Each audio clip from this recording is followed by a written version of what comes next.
In the summer of 1835, a young engineer named Benjamin Henry Latrobe, Jr. stood above the valley of the Patapsco River in Maryland and gave the order to begin taking away the timber. For 2 years, a forest of wooden scaffolding had held 63,000 tons of granite suspended in the air, 8 great arches curving across the river on a bend of the valley. On that day, the workmen began to knock the props loose. If the men who had mocked him were right, the whole vast bridge would sag and crack and come down into the water in a single afternoon. Latrobe was 29 years old. He had drawn a stone railroad bridge 612 feet long, standing about 59 feet above the Patapsco, and he had drawn it on a curve, something no one in America had ever dared to build. Now he would find out whether it would hold. They had begun the work on the 4th of July, 1833, and they would finish it on the 4th of July, 1835. 2 years to the day, and both of those days the anniversary of American independence. That was no accident of the calendar. This was a young country that measured its greatest works against its own founding, and the men of the Baltimore and Ohio Railroad, the line we call the B&O, meant this bridge to be one of those works. They named it the Thomas Viaduct, for Philip E. Thomas, the first president of the railroad.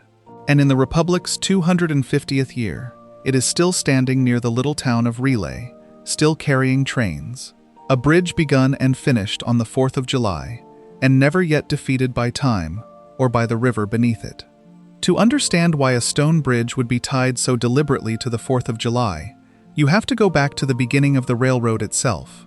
The B&O was chartered in 1827, the first great common carrier railroad in the United States, built by the merchants of Baltimore who feared their city would be left behind by the canals and the rivers of a growing nation.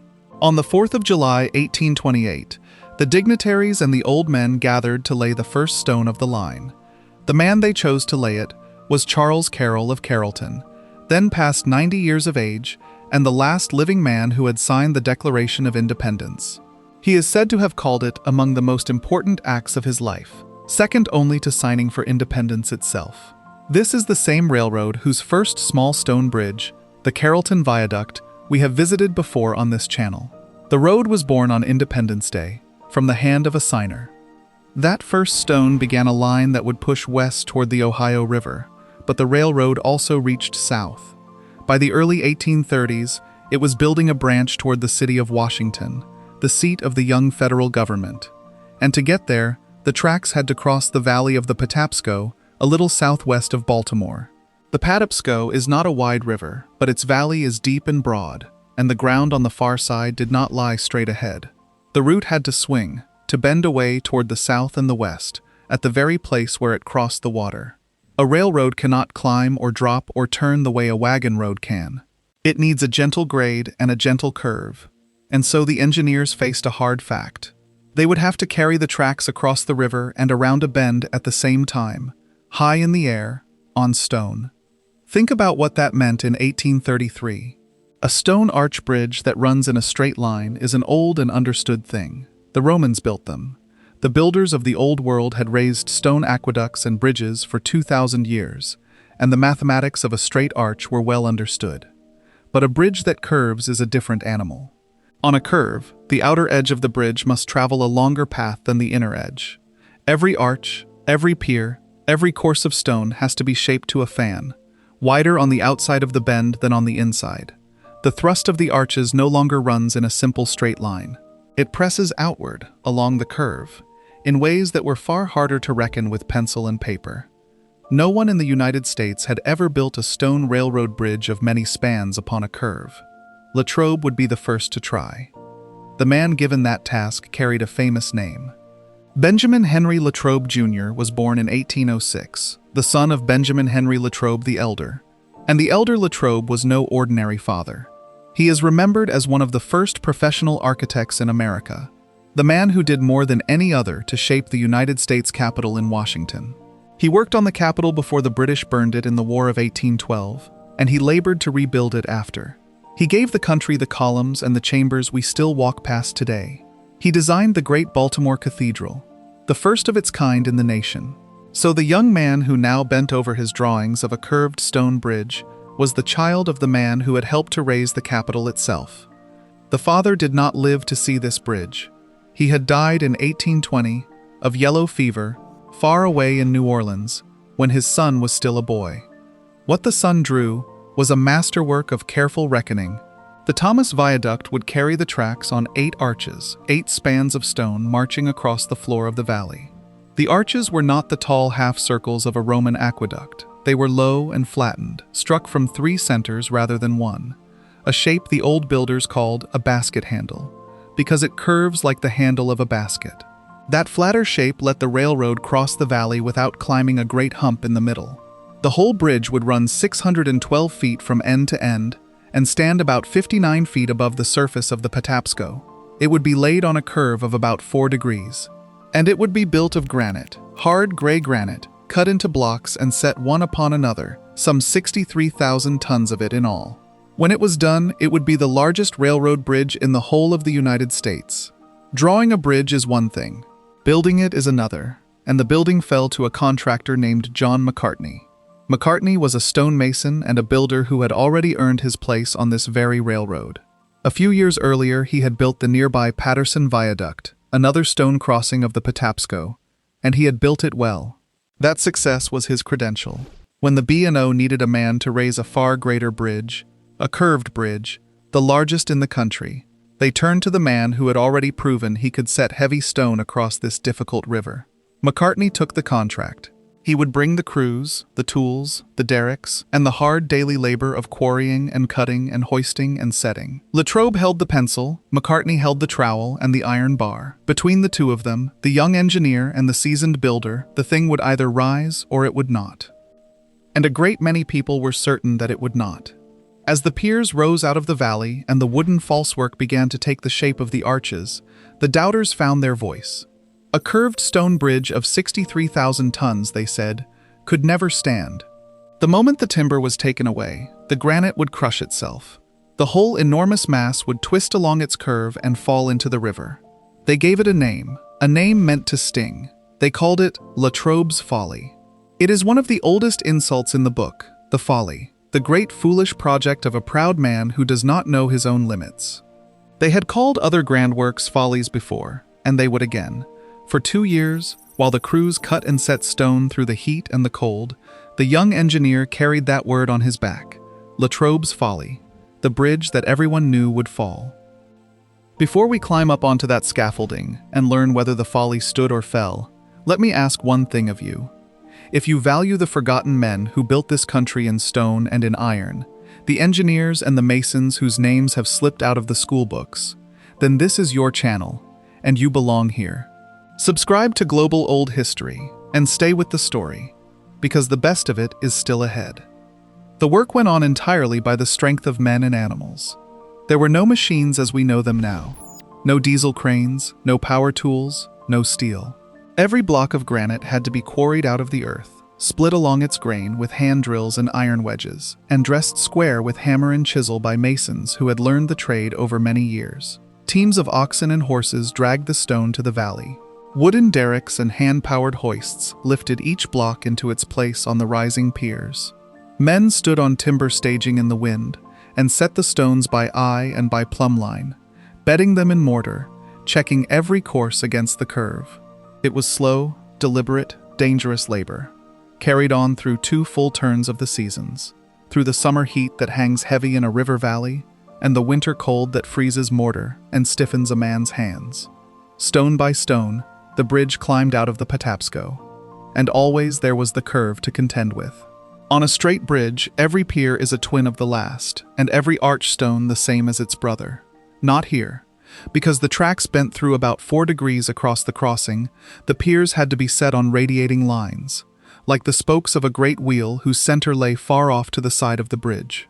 Each pier was turned a little from the one before it. The face of the bridge on the outside of the curve ran longer than the face on the inside, so the wedge-shaped stones of each arch, the voussoirs the masons called them, had to be cut just slightly differently on the outer ring than on the inner. There was no room for a careless block. A stone cut for the inside of the curve would not serve on the outside. Every piece had its place, and its place alone. This was the very reckoning that men swore could not be done, and Latrobe did it with a drawing board and a steady hand. Then came the day I began with, the day the timber came down. In the building of any arch there is a single terrible moment. While the stone is being laid, the whole arch rests upon a wooden frame beneath it, a curved cradle of heavy timber called the centering, or the falsework. The arch is not truly an arch, not truly self-supporting, until that wooden cradle is taken away and the stones are made to carry themselves. The engineers call it striking the centering, and for a stone bridge, it is the moment of judgment. Loosen the wedges, ease the timber down, and either the arch settles a fraction of an inch and locks itself solid forever, or it does not. On the Thomas Viaduct, there were 8 arches to strike, 8 moments of judgment, all of them on a curve, all of them under the eyes of men who had promised the whole thing would fall. 63,000 tons of granite waited to learn whether it could stand alone. It stood. When the falsework was eased away and the last of the timber pulled clear, the arches did what good arches do. They settled a hair onto their piers. They pressed their wedge-shaped stones one against another, and they held. The curve held, the thrust ran around the bend and down into the piers and into the rock of the valley, exactly as the young engineer had reckoned that it would. There was no crack, no groan of failing stone, no slow sag toward the water. The folly did not fall. It simply stood there in the summer light of 1835, 612 feet of curved granite, carrying nothing yet but its own tremendous weight, waiting for the first train. Men who had come, perhaps, half hoping to see a spectacle of ruin, instead saw a bridge. And it has stood in that same spot, holding that same curve, from that day to this one. With the bridge standing, the trains could come. That same year, 1835, the B&O opened its branch to Washington, and the Thomas Viaduct carried it across the Patapsco. The little settlement at the eastern end took its name from the railroad itself. They called it Relay because in the earliest days, before the steam locomotive had fully taken over, this was a place where the teams of horses that drew the cars were changed out for fresh ones, relayed, the way a stagecoach changed its horses. Soon enough it was steam and not horses that crossed the river. The small, proud locomotives of the early road huffing over the granite arches with their loads of passengers and freight bound for the capital. A boy standing in the valley in 1835 could watch a train ride through the air on Latrobe's curve. It was a wonder of the age, and people came simply to look at it. The men who understood engineering knew at once that they were looking at something important. It was not merely that the bridge had not fallen, it was that it taught. An engineering paper of the day, the American Railroad Journal, looked at the finished viaduct and called it a university for the design and construction of railroad bridges. Think on that word, a university. They meant that this one bridge, standing on its curve above the Patapsco, was a school for the entire young profession. From it, engineers and builders could learn how a great masonry bridge was proportioned, how its arches were struck, how the thrust was carried, how stone could be made to turn a corner in the air. Every railroad bridge that came after it in this country owed something to the lessons taught by the Thomas Viaduct. Latrobe's Folly had become a place of instruction, and the men who had mocked it fell quiet. And then something happened that almost never happens in the long story of great building. The men were named. When the bridge was finished, the contractor John McCartney raised a monument at the eastern end of it, there in Relay. It was a stone obelisk, a tapering shaft of granite about 15 feet tall, and on its faces were carved names. Not the name of a king, not the name of a general, but the names of the makers, the builder, the engineer, the directors of the railroad, the men associated with the work. One face of the obelisk carries the plain and permanent record of the thing. It reads, "The Thomas Viaduct, commenced July 4th, 1833, finished July 4th, 1835. 2 Independence Days, cut into stone." It is a rare and a moving thing, a monument that troubles itself to name the people who actually made a great work, and it stands there still. Stop and consider how uncommon that is. We stand before cathedrals and courthouses and great bridges nearly every day of our lives, and we do not know the name of a single man who cut the stone. The mason who dressed the block, the laborer who drove the ox team, the ironworker, the carpenter who built the centering, they are almost always lost to us, their whole lives of skilled and dangerous labor swallowed up and forgotten. But at Relay, the builder himself insisted on the record. He put the names into granite and set them at the head of the bridge, so that a man standing there 200 years later could read them. On this channel, we care about exactly those men, the ones who did the work with their hands and were never thanked for it. The Thomas Viaduct is one of the few places where they were. The bridge carries a man's name too, and he is worth a moment. Philip E. Thomas was the first president of the Baltimore and Ohio Railroad, one of the Baltimore men who had dreamed the whole enterprise into being and then guided it through its uncertain early years. It was a careful and a bold vision at once, to bind the seaboard to the western country with iron rails when almost no one in America had yet seen a railroad work. Thomas led the company through the laying of that first stone, and through the building of its first miles and its first bridges. When the greatest of those early bridges was finished, the directors gave it his name, the Thomas Viaduct. It is fitting that a man who helped will the railroad into being should have his name carried across the valley in granite, for as long as the bridge shall stand. Now a bridge is not finished when it is built. A bridge is tested by time, and few places on this continent test a bridge as hard as the valley of the Patapsco. That river is beautiful, and it is treacherous. It drains a steep and narrow country, and when the great rains come, the water does not spread out slowly. It gathers, and it roars down the valley in a wall, tearing at everything in its path. The people who lived along the Patapsco learned this the hard way. Again and again, across the generations, mills, houses, roads, and bridges that stood along that river were swept away more than once.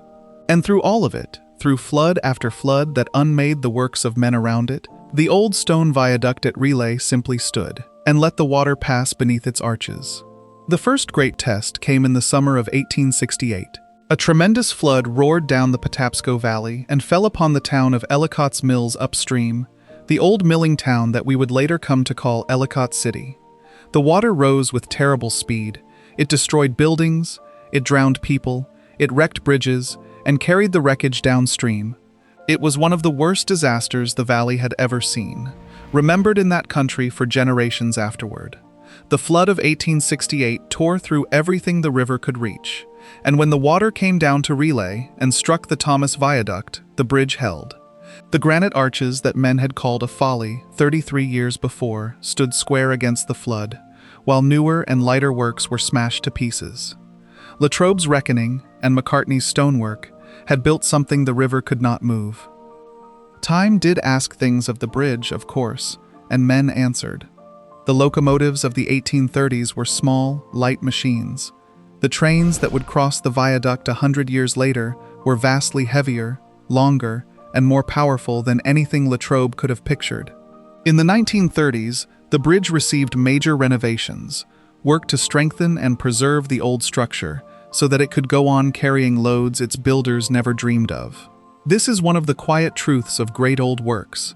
They endure not only because they were built well, though this one surely was, but because later generations judged them worth the keeping and put in the labor to keep them. The stone of 1835 was sound enough to be worth saving, and so it was saved. Then, in the summer of 1972, came the greatest test of all. A dying storm called Hurricane Agnes stalled over the eastern United States and poured out rain for days on end. Rivers all across the region rose to heights no living person had seen. Along the Patapsco, it was catastrophe. The flooding of Agnes was among the worst in the entire history of that valley. Water tore through the low towns, ripped out roads, wrecked bridges, and left ruin behind it that took years to mend. It was one of the costliest natural disasters the country had ever known. And once again, at Relay, the old viaduct stood. The flood of Agnes rose against the granite piers that John McCartney's masons had set by hand 137 years before, and once again the water passed and the bridge remained. What men built on that curve in 2 years, the greatest floods of 2 centuries could not bring down? Why does it hold when so much around it is swept away? The answer lies in the old, patient logic of the stone arch. A masonry arch does not fight the forces upon it so much as it guides them. The tremendous weight of the granite, the very weight the doubters swore would destroy it, is exactly what makes it stable. 63,000 tons pressing down settles the stones ever more firmly onto one another and down into the earth. The wide arches let the floodwater rush through without pushing against a solid wall. There is nothing to fail in the way a steel truss can fatigue, or a timber trestle can rot and burn. It is stone, resting on the bedrock, arranged so that the loads are always pressing the pieces together and never pulling them apart. Built right, as this one was, such a thing can stand for a very long time indeed. Men have understood this for thousands of years, and the Thomas Viaduct is one of the great American proofs of it. The bridge has stood through the nation's wars as well as its floods. When the Civil War broke out in 1861, the Thomas Viaduct and the junction at Relay became suddenly, urgently important. The B&O was a vital artery between Washington and the loyal states to the north, and this granite bridge was one of the places where that artery could most easily be cut. Union soldiers moved quickly to occupy Relay and to guard the viaduct, throwing up defenses and mounting cannon to protect the crossing from any force that might try to destroy it. For much of the war, armed men stood watch over Latrobe's arches. The bridge that had been raised in the founding spirit of the 4th of July was now guarded to help hold the Union together. It came through the war as it came through the floods, unbroken, and it went on carrying trains when the guns had fallen silent. As for the young engineer whose folly it was, the bridge made his name and launched a long career. Benjamin Henry Latrobe Jr. went on to become one of the foremost railroad engineers in the country. He would help drive the B&O onward and westward, across the ridges of the Alleghenies and down to the Ohio River, over some of the most difficult ground any American railroad had yet faced. The man who had been mocked at Relay became the chief engineer who carried the line across the mountains. He lived until 1878, long enough to see his curved bridge survive the Great Flood of 1868, long enough to know that the thing they had said would fall had outlasted the men who laughed at it. He had earned that. He had drawn a curve in stone, and he had made it stand. Now I owe you a careful word, because the truth of a thing matters, and because the men who watch this channel are the kind who check. You will sometimes hear the Thomas Viaduct called the oldest multiple-arch stone railroad bridge in the world. That is not quite right, and we will not say it. Across the ocean, in England, on the Liverpool and Manchester Railway, a stone bridge called the Sankey Viaduct was completed a few years earlier, opened in 1830, and finished around 1833. The English were building great railroad works in the very same years, and in some cases just ahead of us. So we will anchor the claim exactly where it belongs. The Thomas Viaduct is the oldest bridge of its kind, the oldest stone arch railroad bridge of many spans, still in service in the United States. And it is one of the oldest anywhere in the world still carrying trains. That is the honest boast, and the honest boast is large enough. And within that honest claim there are two firsts that no one can ever take away. Two things that were true on the day the bridge was finished. When it was completed in 1835, the Thomas Viaduct was the largest railroad bridge in the entire United States. Nothing longer or grander in the service of a railroad stood anywhere in the country. And it was the first bridge of its kind in America, the first masonry railroad bridge of many spans ever built upon a curve on this continent. That was the thing that had never been done, the thing the doubters swore could not be done, and Latrobe and McCartney did it first. Those two facts are solid granite, the largest of its day, and the first curved stone railroad bridge of many arches in America. A man can stand on that ground and not be moved. The nation has, in its slow way, come to honor the thing. In 1964, the Thomas Viaduct was named a National Historic Landmark, one of the relatively few places the country marks out as truly significant to its whole history. And in 2010, the American Society of Civil Engineers, the professional body of the very trade that Latrobe helped to found in this country, designated it a National Historic Civil Engineering Landmark. That second honor is a fitting one, coming from engineers, for a bridge that an engineering journal had once called a university. The men who build things for a living looked at this old bridge, 175 years after it was raised, and they said, "This one matters, this one taught us, this one we will mark." It is not every bridge that earns a monument from its makers and a landmark from its heirs. The railroad that built it has changed its name and its owners over the long years, as railroads do.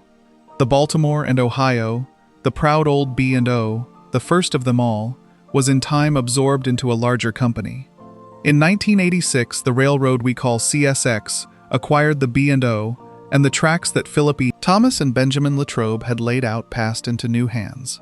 But here is the thing that ought to stop you where you stand. The bridge did not become a museum piece. It did not become a ruin behind a fence, a thing you look at and only imagine in use. It kept working. It is working right now, today, as you listen. And this is the year to say it plainly. We are living through the 250th year of the United States. 2.5 centuries since the men in Philadelphia put their names to the Declaration and pledged their lives and their fortunes to a new and doubtful country. When we mark such a birthday, we tend to reach for the famous names and the famous documents. And rightly so. But a country is also built out of quieter things, out of stone and iron and the labor of men whose names we mostly lost. Here is a bridge that was begun on the 4th of July and finished on the 4th of July. 2 years to the day. In the very decades when the young republic was learning what it could do. It was a proof, laid in granite over a Maryland river, that Americans could build something the world had not built before, and build it to last. Think of everything that has happened in this country since 1835. The republic has been torn nearly in two by civil war, and stitched back together. It has crossed the whole of the continent, fought in the great wars of the world, sent men to the moon, and changed almost past recognition. Charles Carroll, who laid the first stone of the railroad on Independence Day, had already lately died when this bridge was new, and he has now been gone for the better part of 200 years. Latrobe is gone, McCartney is gone. The masons who set the granite are gone, every one, though some of their names still stand on that obelisk. And yet the bridge they made is not gone. In the 250th year of the nation, the Thomas Viaduct is doing the exact job it was built to do, in the exact place it was built to do it. That is a kind of monument no marble can match, because the trains still cross it. Every day, CSX freight trains, long and heavy beyond anything the 1830s could have pictured, roll across the Thomas Viaduct on their way through Maryland. Every day, the MARC commuter trains carry ordinary working people over the Patapsco on those same 8 granite arches. Men and women reading the news and dozing on their way to Baltimore and to Washington. Most of them never once knowing that they are riding across the oldest bridge of its kind still in service in the country. A bridge that men once swore would fall of its own weight. It carries the traffic of the 21st century on the stonework of 1835, and it does it without complaint. And if you go, stand down in the valley and look up, and the scale of it comes home to you. Between the abutments at either bank, 7 great piers of granite rise from the floor of the valley, and from them spring the 8 arches that carry the tracks more than 50 feet overhead. The stones are huge, rough-faced blocks of gray granite, fitted so closely that the bridge reads as a single mass rather than a heap of separate pieces. It does not look delicate, it looks like a piece of the landscape, like something the earth itself put there, a long gray wall curving across the sky and pierced by 8 tall openings through which the river and the light come through. That was Latrobe's doing, and McCartney's doing, to make many thousands of separate stones behave as one solid, curving body. Because you can go and see it. This is not a lost thing, not a ruin known only from old drawings. It stands near Relay, in Maryland, a little southwest of Baltimore, above the Patapsco, curving across the valley just as it always has. You can stand near it and watch a modern train come around the bend on Latrobe's curve. You can find the obelisk that John McCartney raised at the eastern end and read the names of the makers cut into the granite. And read that plain line, commenced July 4th, 1833, finished July 4th, 1835. You can put your own hand on stone that was set by men who lived when Andrew Jackson was in the president's house and Charles Carroll had only lately died. It is all still there, out in the open air, still doing its work. So in this birthday year of the Republic, remember the young man who was mocked as a fool, and the builder who signed his work, and the nameless masons out on the staging, and go and stand before the thing that they left us, a curved stone bridge begun and finished on Independence Day and working yet. For more of the forgotten men who built America, and the works that still stand, subscribe to Global Old History.